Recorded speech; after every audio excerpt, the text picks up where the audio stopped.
and welcome to the Sight and Sound Video History Series of the Toledo-Lucas County Public Library. I'm Tom Walton. Well, today we talk with a man who's been of service to his hometown his entire life. He's a lawyer, a community volunteer, a board member, and at a time when most people at a certain age contemplate retirement, he became a college president. So it's a pleasure to sit down today and talk with a man I've known and admired for many years, John Hayward. And John, thanks for being part of the library's Sight and Sound series. Oh, it's a pleasure. Let's talk a little bit about your childhood first. You were born here in Toledo in 1937. That's the year. Can you tell us a little bit about your early memories of your parents? Your father's name was Franklin, your mother was Anna. Your early memories of them? Sure. My father's name was Franklin, as you indicated. My mother's first name was Anna, but she was always called Anna May because that was her the name by which she was known. She had grown up in the old South End on Eastern Avenue. My father grew up in what is generally called the Old West End. His family, actually, he was born in the Korea building, which was at the corner of Canton and Cherry, and that entitled him to membership in the Raggedy Ass Cadets, which was an organization of, I think, all males who were born within a certain radius of that intersection that met once a year for many years. I don't think I've ever heard about that. Sheriff Bill Hirsch was a member, and my father in later years became kind of the historian of the group and would dream up some kind of a speech to give every year, recalling the good old days around Canton and Cherry. His father was a physician who practiced nearby on Bancroft Street and in later years out in Point Place. My earliest memories, I guess, of childhood started in Burkhead Place. We lived in Burkhead Place from the time I was about 3 or 4 years old. Off Cherry Street. Off Cherry Street near Central Catholic, and moved to Collingwood Avenue in, let's see, it would have been 1943, because I would start first grade that year, and I would have had to cross Cherry Street and Collingwood to get there from Burkhead Place. So they figured if I could limit crossing busy streets to one, that we'd be better off. So I grew up from then on living on Collingwood. Okay. Now, did you have siblings? Oh, sure. How many? I have 2 younger sisters and a younger brother. And let me think, I was born in 37. My brother, who was the trailer, was born in 45. So we grew up just after World War II. And so you were the oldest of 4, and you in the 50s. Yeah. So you attended Rosary Cathedral Elementary School? I did. That was a school you would have had to cross 2 streets, major streets for, if you not moved. Yes. Other than the 3 R's, what did you take away from those years at that school? Oh my goodness. The takeaways from grade school were largely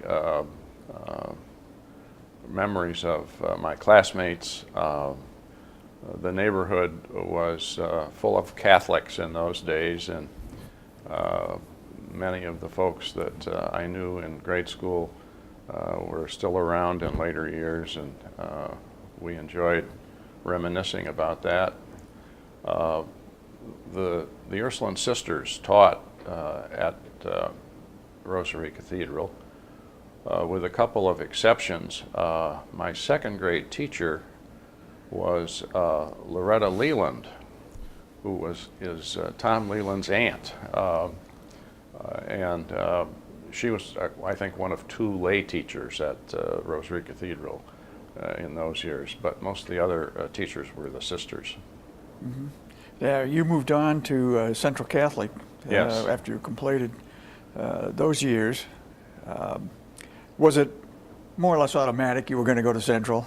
Yes. The neighborhood, again, being relatively close to Central, was where most Catholic kids went to high school.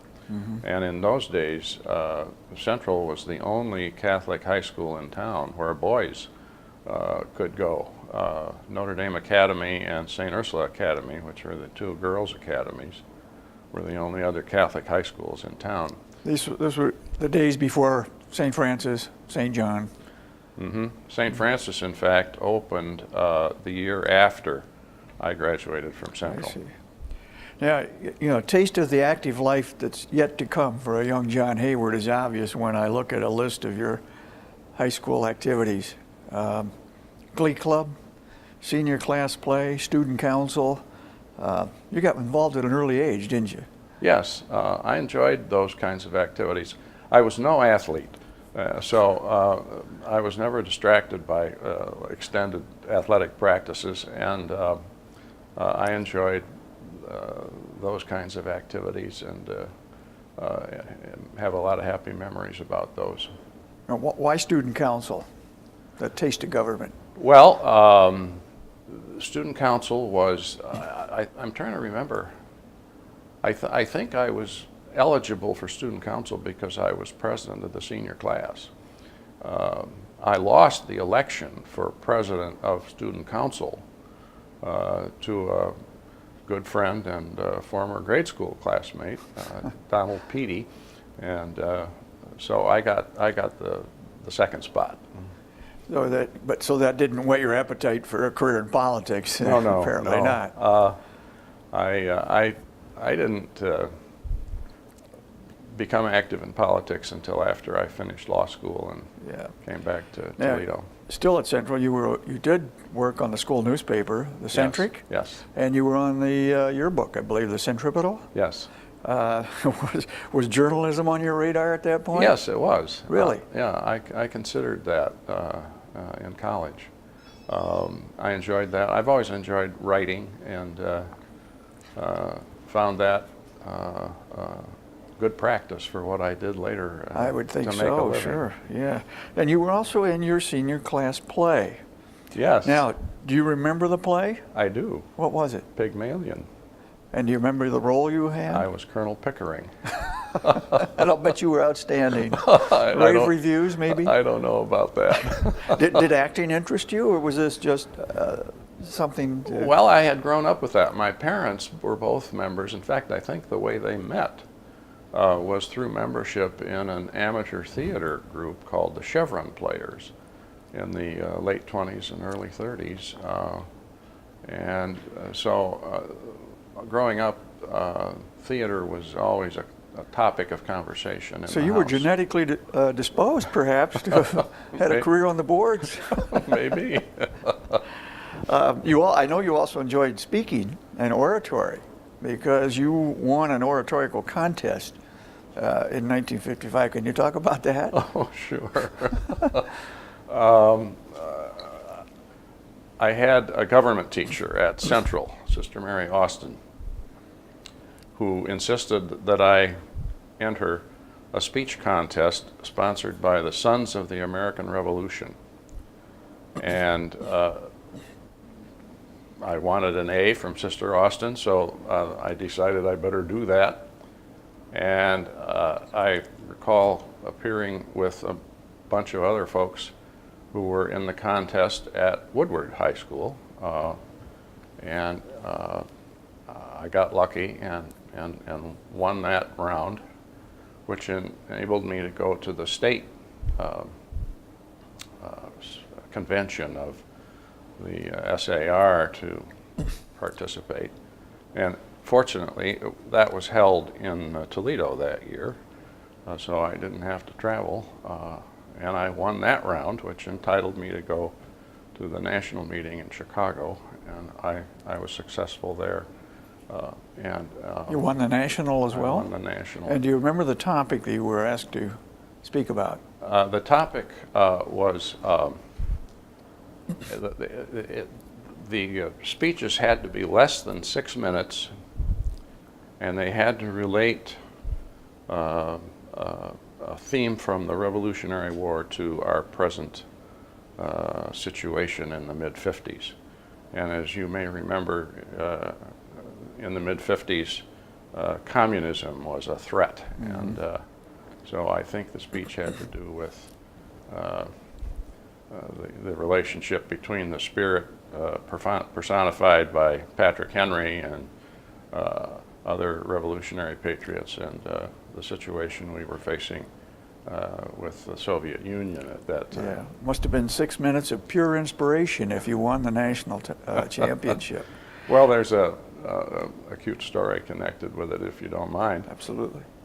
Our pastor at the cathedral, Monsignor Dean, called my mom when he found out I was going to Chicago and inquired about whether or not I would have time to meet Cardinal Stritch, who had been the Bishop of Toledo in the 20s and who in fact started construction of the cathedral and was then the Archbishop of Chicago. And I said certainly, and so, and in fact, I talked my father into going with me. And so we went to Chicago, and when we came down from the speech contest was at lunch, as I recall, but I had to check in sometime earlier that morning. Went downstairs to the lobby and found the desk where I was supposed to register. And an older gentleman who was probably my age now grabbed me almost literally and said, "Will you come with me, please?" And my dad said, "Well, where are you going with him?" And he said, "Well, you'll see." So we wound up on an elevator, went up to several floors. This was at the Conrad Hilton Hotel. He took me into a room where there were a bunch of old guys in underwear putting on uniforms, Revolutionary War uniforms. Oh. And I was drafted literally to be part of the color guard because he thought that the costume would fit me. Well, the costume would have held two of me. It was obviously for a much older person, but they cinched me up, and so my introduction to the ceremony was as part of the color guard, wearing a white wig and a tricorn hat and all that, and a blue coat, and carrying a musket. And fortunately, they gave me time then to go back up and change before the contest started. You didn't have to deliver your speech in that outfit then. And that was in 1955, and I believe you graduated from Central then in 1955. Yeah, so this was your senior year when all this happened. And then you went on to Notre Dame? I did. Why Notre Dame, although I suspect I know the answer? Well, as you probably remember, and most people old enough do, Notre Dame was well known for its football successes back then, and Catholic kids, naturally boys then, always kind of aspired to attend Notre Dame, and I was no different. So I applied and was successful in getting admitted, and applied also for a Navy ROTC scholarship, which I won, and so I attended Notre Dame on a Naval ROTC scholarship. What was your undergraduate major? English. English? You speak it very well, so obviously. Thank you. Yes. My most memorable teacher, in fact, at Notre Dame was my freshman English literature teacher, a gentleman named Frank O'Malley, who inspired a lot of writers. So at this point, law was still not in your plan? Oh, it was always a possibility. Okay. I had developed an interest early in life in architecture as well, and at one point seriously considered studying architecture. But by the time I was in college, I think I probably had pretty well decided that I'd go to law school. What filled your time at Notre Dame when you weren't hitting the books? What other activities interested you? The other activities I was involved in had to do with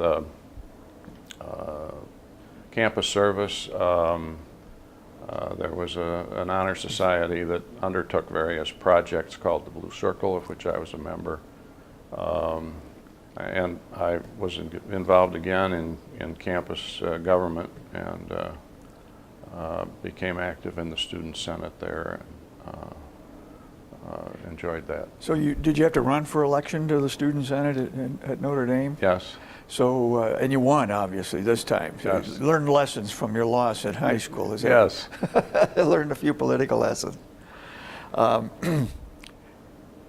Were you getting restless as you moved through your college years at Notre Dame to move on and see what was out there? Oh, sure. And that's why I was looking forward to serving in the Navy. Now, you were Navy ROTC, so you were obligated, I believe, to Yes. to become commissioned Yes. and Yes. serve. We were commissioned on graduation weekend, and had orders by that time. We trained every summer, typically on a cruise, a ship, an active duty ship in the Navy.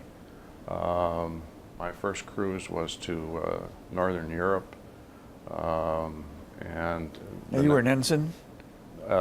when I was commissioned, I was a midshipman during the NROTC years. And other cruises, we were assigned to naval aviation experience one summer, and I concluded that I did not care to be a naval aviator after my first carrier landing. But I wound As up a passenger, I yeah, assume. yeah. Yeah, that must have been a harrowing experience for you. But I wound up serving my active duty on an aircraft carrier. Now, you had just graduated from Notre Dame, and by the way, cum laude, we Yes. should point out, with great distinction. But a career in the Navy was not in your plans? No, no. You knew that when you got commissioned? I never seriously considered a career in the Navy. I enjoyed my service in the Navy, and met some wonderful people. And of course, standard procedure in those days was a shipping over talk. And when you got to a point where you were within about a year of your obligated service expiring, if they wanted you, they made a kind of a full court press. And Did you get the full court press? I got the full court press, and the Navy was desperate back in those days for career people. It was interesting. There was a kind of a World War II group of officers who had started to retire, folks who had gone into the Navy in World War II and then made it a career. They called it the hump. And the hump was about to disappear, and they wanted junior officers to consider making it a career. They knew they were going to lose a lot of guys at one time. Yes. Yeah. Yeah. But by that time, I was engaged, and didn't really think that raising a family as a naval officer would work very well with sea duty as an Was military service of that nature expected of you by your parents, do you think? I don't know that it was expected, but it was certainly, I think they were proud of the fact that I joined the Navy and served.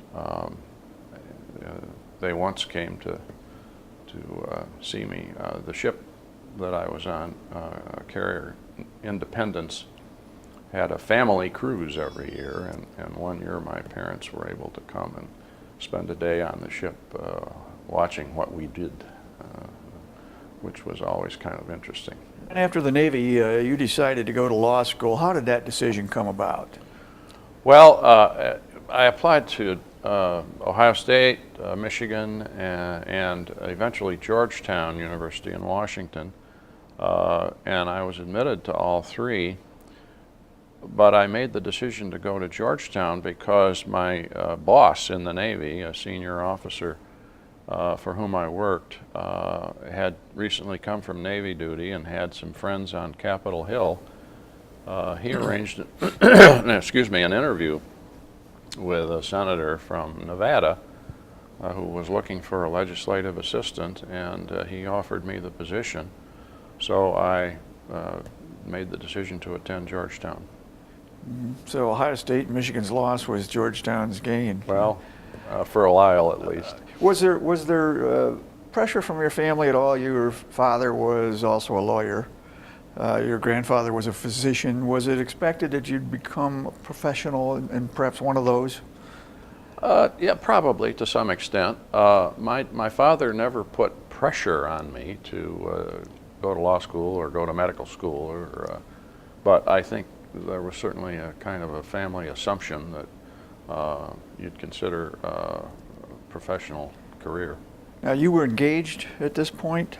Yes. And was that also a factor in certainly. where you landed? Yes. I had met my future wife when she was a student at St. Mary's and I was at Notre Dame, and she then went to graduate school in Washington. And so every chance I got to get to Washington on a weekend, when the ship was in port, the home port for the ship was Norfolk, I'd be up in Washington to see her, and we decided to get married when I got out of the Navy, and so that was what happened. And that was Mary Beth Ludwig, and that was 1962? Correct. Okay. So it was true love plus an opportunity to work for on Capitol Hill that brought you to Washington. And as it turned out, she taught at the Georgetown University School of Nursing as well. So you earned your law degree from Georgetown in 1963, I believe, a year after. 65. 65 after your marriage. But starting a family was important to you as well at that point. And not only did you finish law school, your first child, your daughter Elizabeth, was born, and that had to be an exciting time for both of you. Oh, it certainly was, yes. Beth was born in 1963, and as you may remember, President Kennedy was assassinated in November of that year. And a vivid recollection is attending the funeral procession. We lived not far from Capitol Hill, and we put our daughter in her stroller and went to watch the funeral parade. Wow. Of course, she was too young to remember any of that. Oh, but yeah, she was just what a few months time old. in your life, and as it turned out hers. Yeah, it was a very strange time. Friends from the Navy and elsewhere came to Washington to just to be there, to pay respects to the president. And you finished law school 2 years later, then in 65. 65. With your new responsibilities as a husband and a father, where did you begin your career after law school? After law school, I came back to Toledo and joined my father in his practice. You passed the Ohio State Bar in 66 then? I did. And immediately began the practice of law with your dad. Yes. Did you have a specialty, or were you just... I wanted to be a trial lawyer, so he turned me loose on some cases that got me into the courtroom. And civil or criminal? Civil. Mostly civil? Civil, yeah. And I really enjoyed that. And as a result, when there was an opening in the county prosecutor's office following the election of 1966, Mr. Robert Kopf who was an assistant prosecutor, was elected clerk of courts, and that created a vacancy in the prosecutor's office. And Harry Freiberg, who was then the prosecutor, hired me to work in the prosecutor's office. And I think that's where you and I first crossed paths. I believe so. Yes, I recall those days. And so was Harry Freiberg a mentor? Absolutely. As it turned out? He was a wonderful teacher. He was very patient with young lawyers, and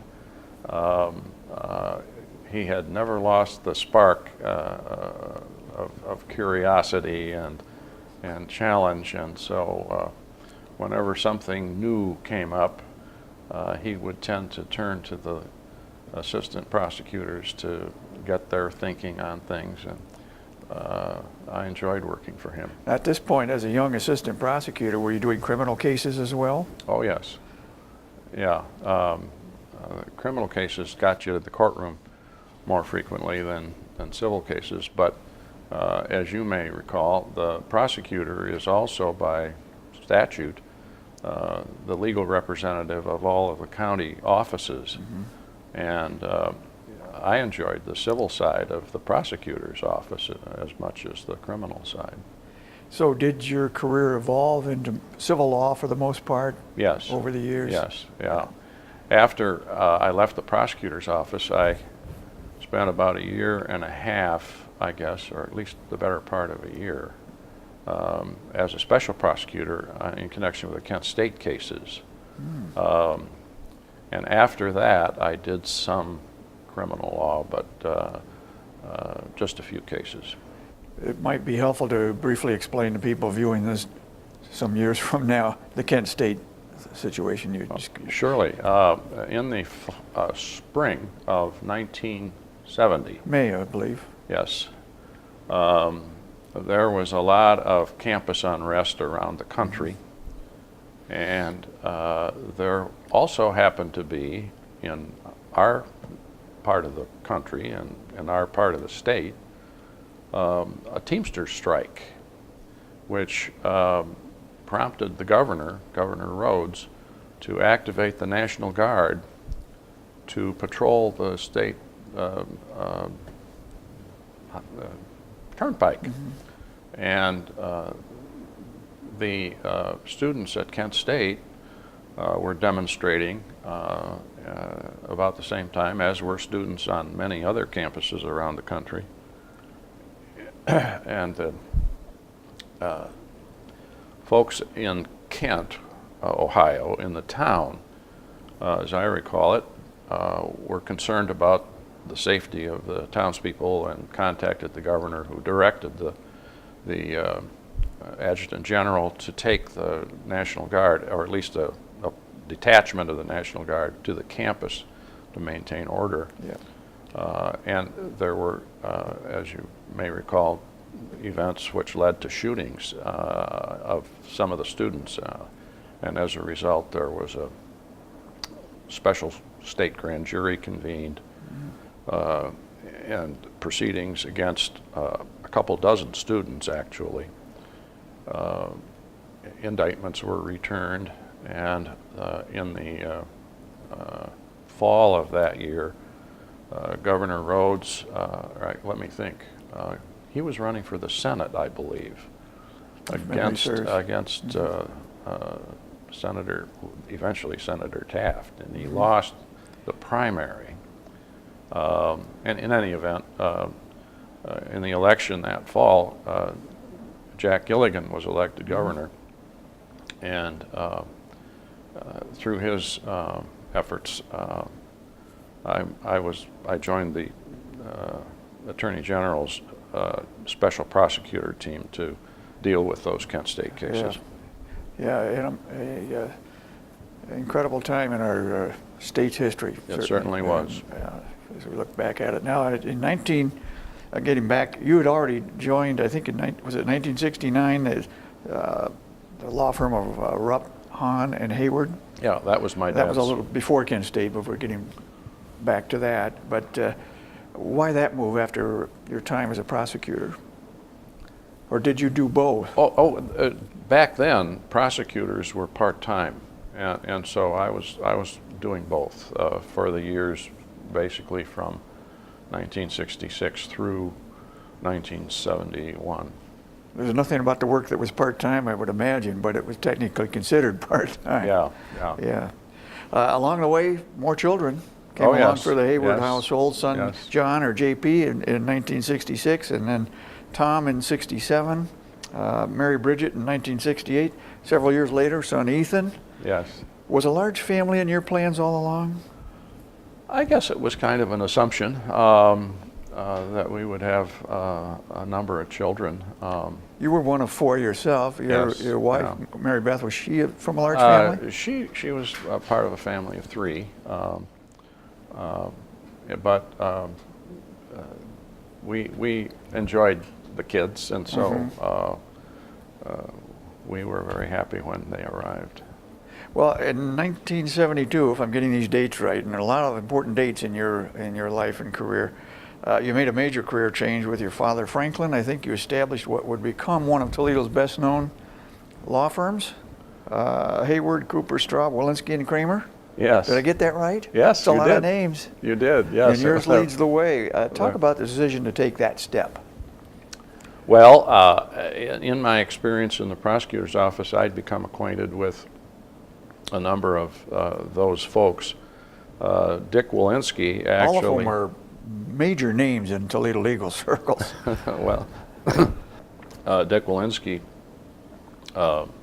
clerked for a semester in the prosecutor's office when I was there, and so we had become acquainted. I knew Dick and his dad, Judge Walensky, and his uncle, Judge Walensky, as well. They and I thought that it would be productive and stimulating to form a law firm, and I talked to my father, who was, of course, nearing retirement age, and he said, sounds like a good idea. Would you have room for me? And so we assured him that How are you going to say no to Dad? No, that we did, and so we started, I think, January 1st of 72. Wow. Well, and it was only the following year you had to deal with painful family loss, I believe. Yes. Your father and your mother died within a month or so of each other in Yes. 1973. Yes. Can you tell us about that difficult time? Well, it was it was very painful. My mother had become ill, excuse me, and they were having difficulty diagnosing her problem, and I remember her being admitted to Mercy Hospital, and they determined that she should be transferred to Dr. Anderson's care at what was then Maumee Valley Hospital.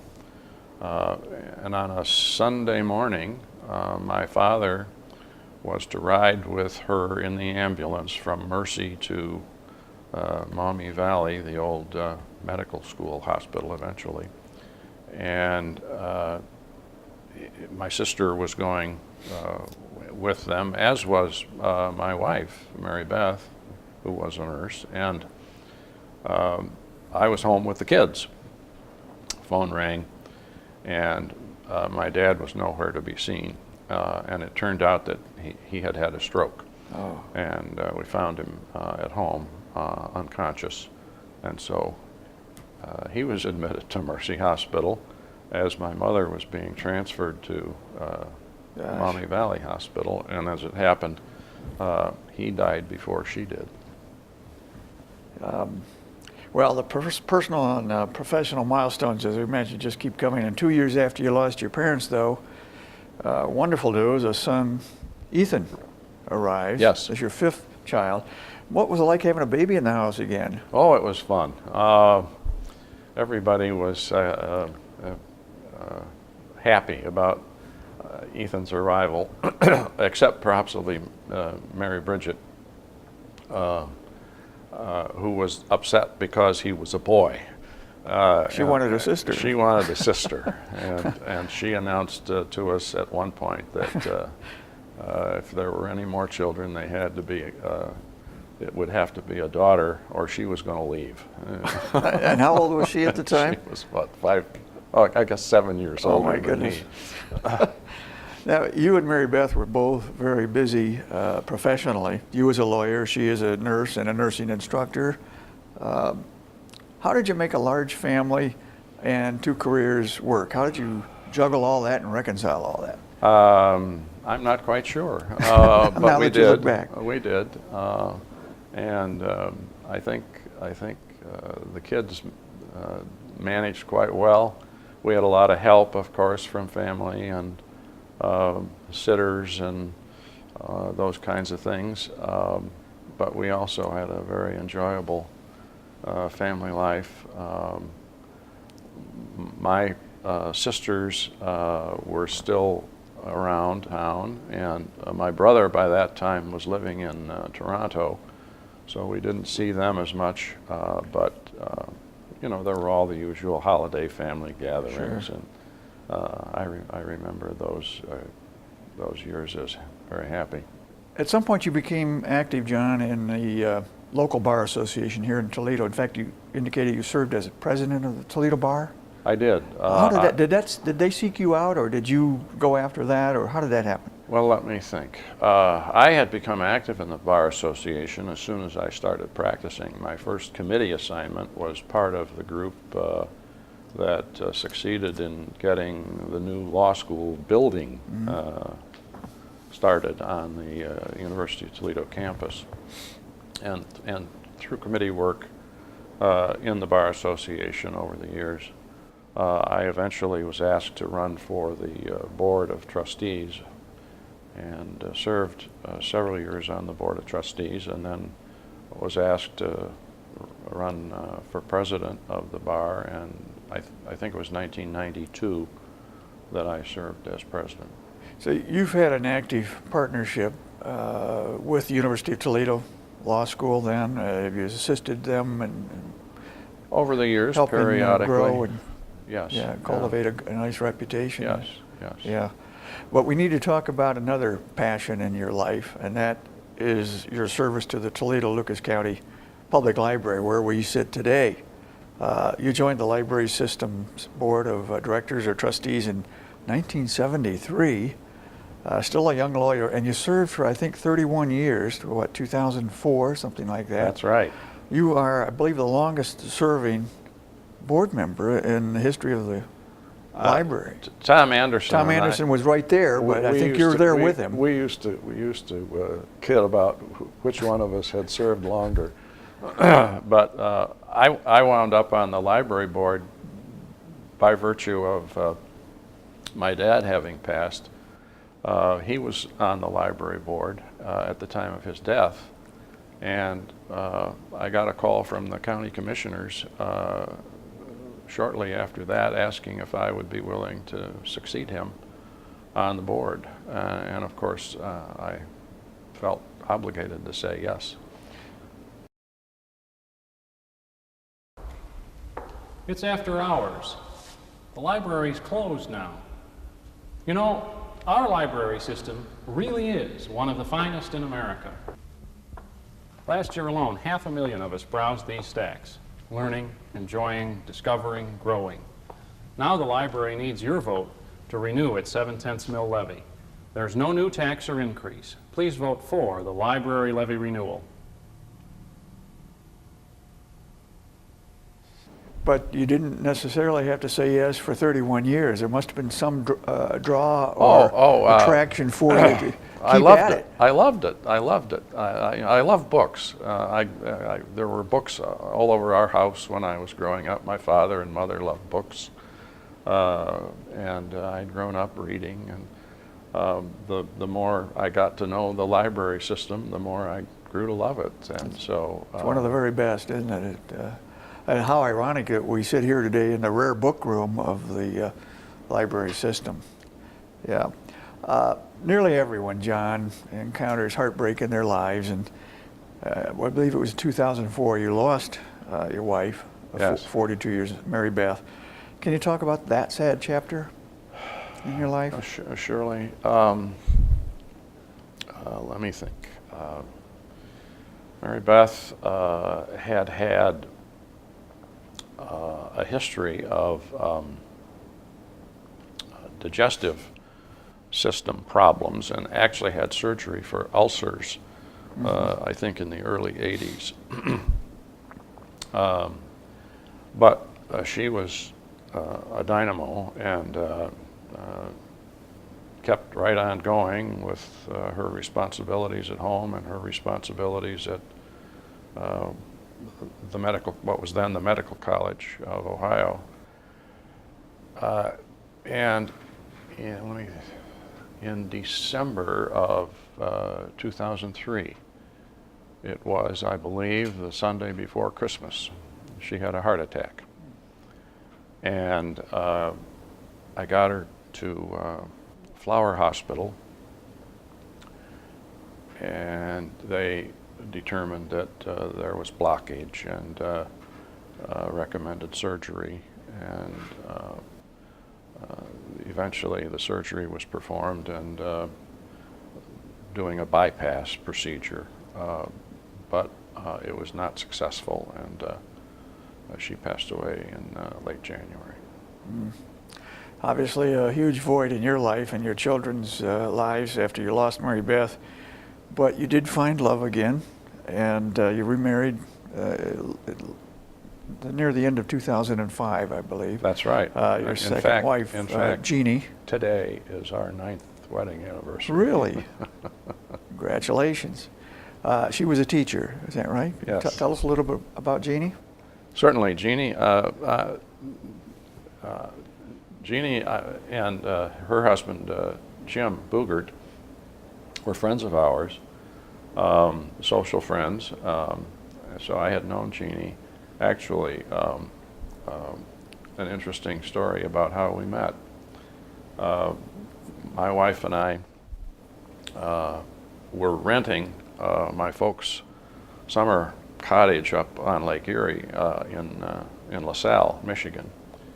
And my brother-in-law and sister brought a boatload of folks out one Sunday to enjoy the beach and the weather, and I suspect some beer. And Jeannie was among them. Jeannie was not married at that point. And that was the first time I met her. And I met her under circumstances that proved to be quite memorable, because my brother-in-law had anchored their boat in front of our place, and as you know about Lake Erie, the wind shifted, and the waves got substantially larger than they had been, and so he felt compelled to move the boat and to get it underway. It was a good-sized boat, and so I put 3 or 4 people in a rowboat to take them out there, and the waves were sufficiently large that the rowboat swamped. And I asked everybody if they could swim before we got in the boat, and they said, oh, sure. So nobody had life jackets in. As it turned out, Jeannie's roommate couldn't swim, and so when the boat, Oh my goodness. when the rowboat foundered, we had to get her roommate up to the big boat quickly to make sure she was safe. And after that, she and Jim and Mary Beth and I enjoyed socializing for all the rest of those years. Well, and sadly, we need to talk about another profound loss a little over a year ago. Your daughter, Elizabeth, Yes. passed away. Are you able to talk about that? Yes. I know it's difficult. Beth was diagnosed with multiple sclerosis when she was just about 40, and not too long before Mary Beth died. And she dealt with it bravely, and but over time, it caught up with her, and it began to affect her vision and her motor skills, and eventually the doctors with whom she was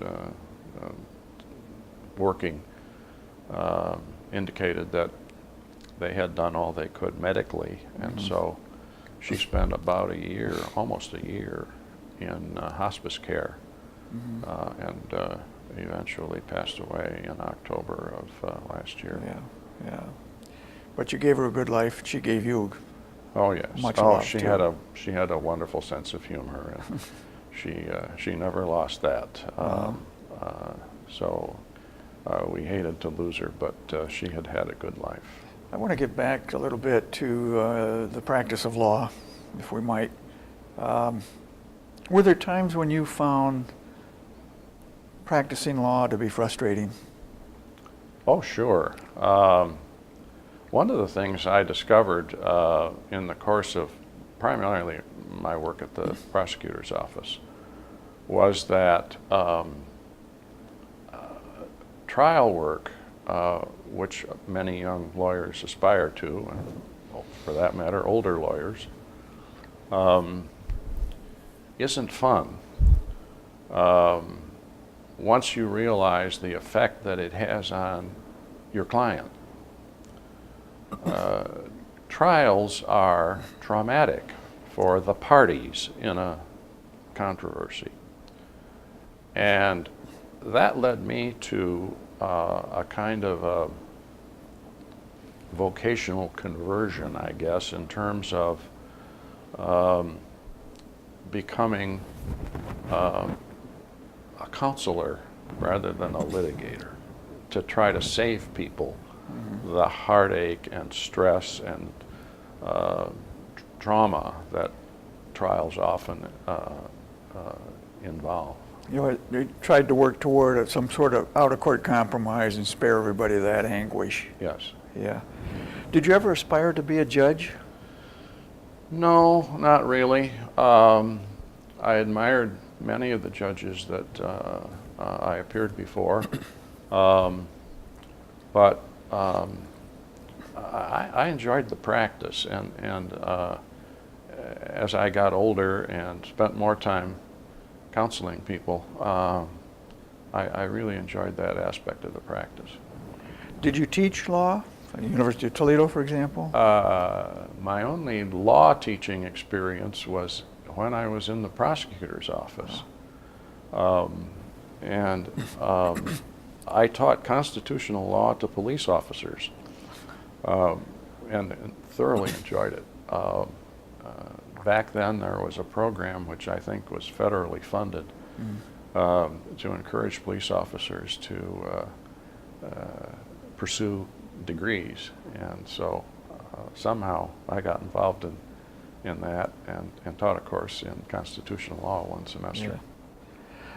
I don't want to get all philosophical on you, John, but I will anyway. At its very best, what is the law? The law, the best definition of law that I've seen and which has affected my approach to the practice of law goes something like this. Law is the collective conscience of the community on those matters which cannot be left to individual choice. That pretty much sums it up, doesn't it? I think so. Yeah. Is there anything, a jury of one's peers? That's sort of what we're all entitled to, isn't it? Yeah. Whether it be civil or criminal. We don't trust all the lawyers to resolve it. We trust our peers to resolve it. Yeah. Yeah. Your son, John, JP, Yes. became a lawyer. Did you urge your children to consider careers in the law, or? No. They did that all by themselves, and 3 of my children are lawyers. He's the oldest. My daughter Bridget is a lawyer as well, and the trailer Ethan became a lawyer. But these were decisions that you allowed them the freedom to make totally on their own. Yeah. Sure, yes. And we used to kid about the fact that we had 5 children, 3 of whom were lawyers and 2 of whom were normal. A good way to put it, I suppose. Speaking of normal or perhaps abnormal, at age 67, an age most people consider retiring, as we talked about earlier, you became president of Mercy College here in Toledo. At that point in your life, why was that important to you? Well, I had done the legal work when Mercy College was created in the early 90s, and served on the board of the college in its formative years. We had found a wonderful president, a gentleman named Paul Kessler, who joined the college, and soon thereafter, relatively soon, I want to say 2 or 3 years, excuse me, was diagnosed with a terminal disease. And so we, the board, at that point were faced with another search for a president. And a number of my fellow board members asked about the possibility of my becoming the president. And so I talked with my partners at Shoemaker Loop.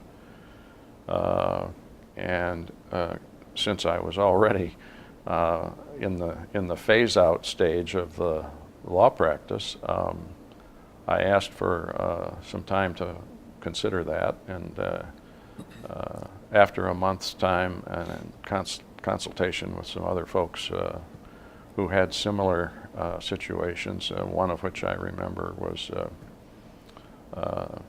Tom, oh goodness gracious, I'm blocking out his name.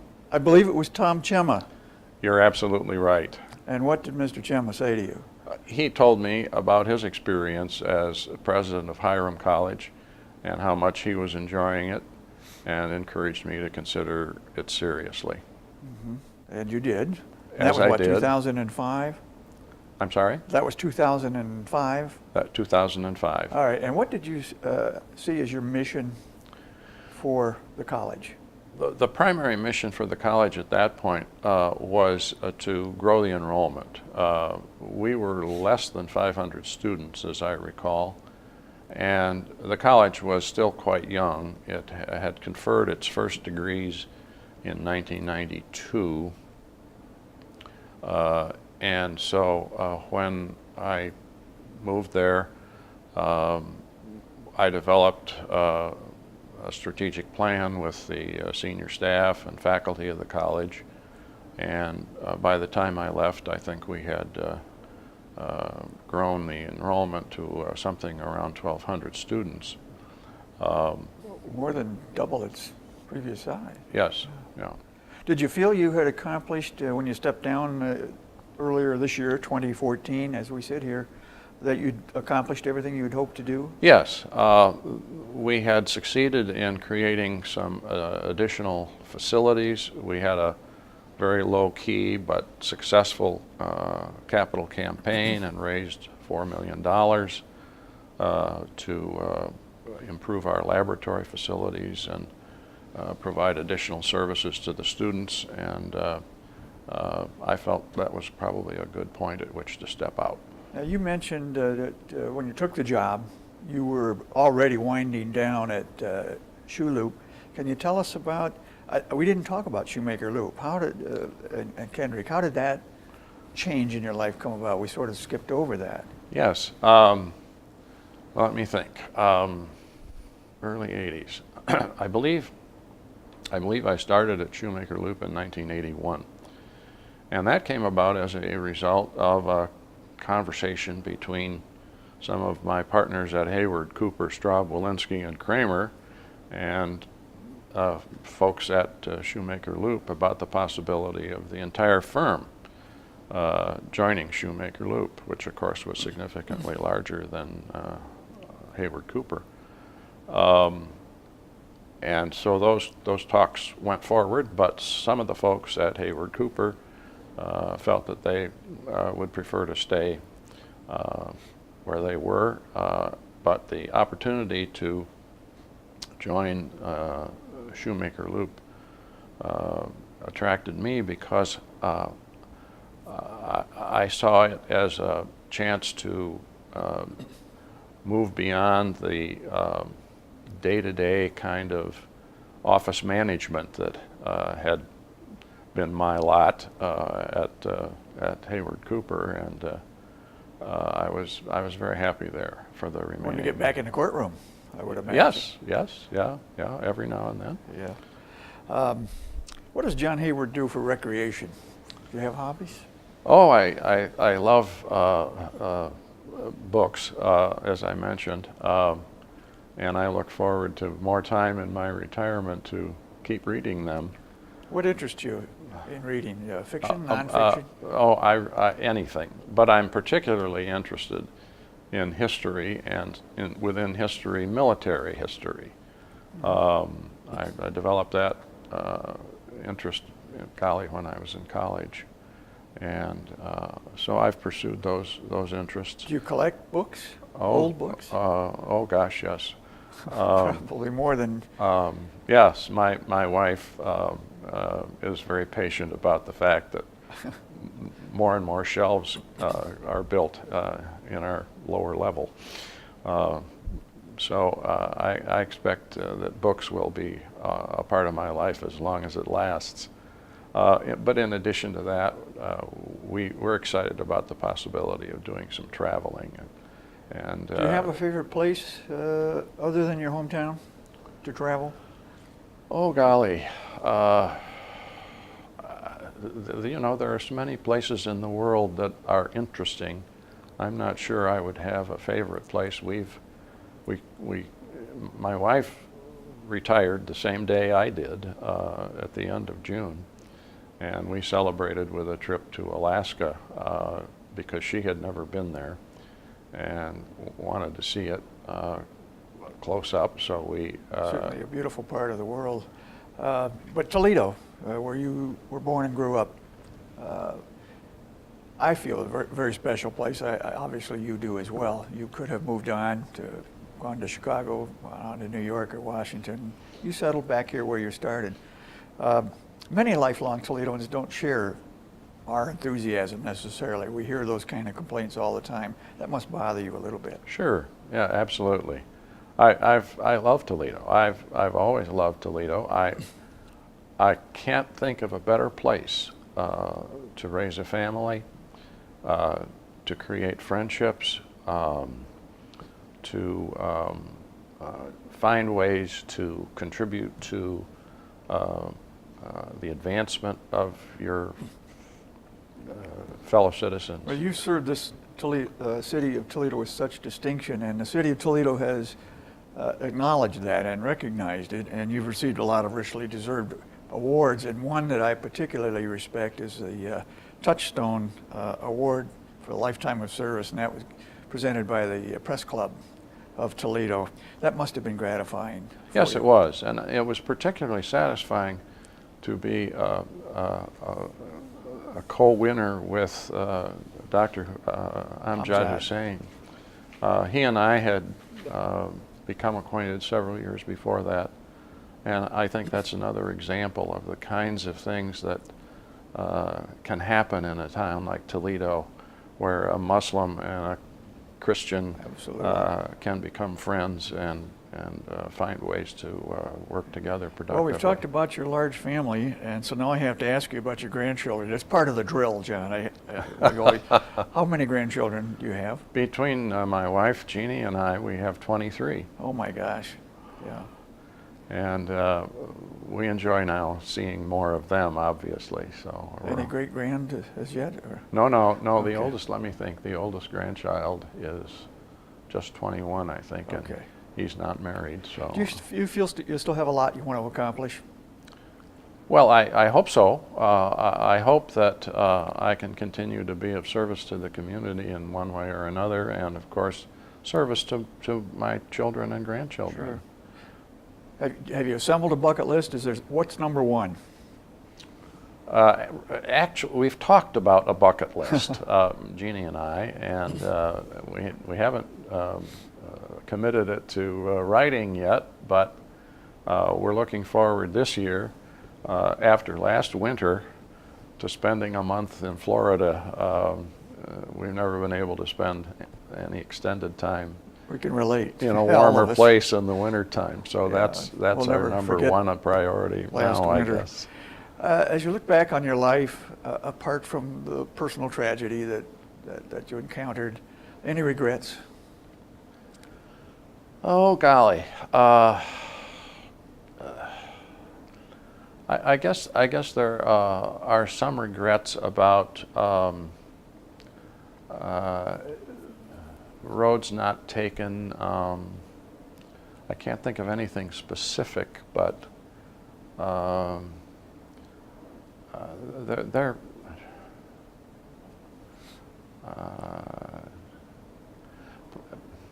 I hope that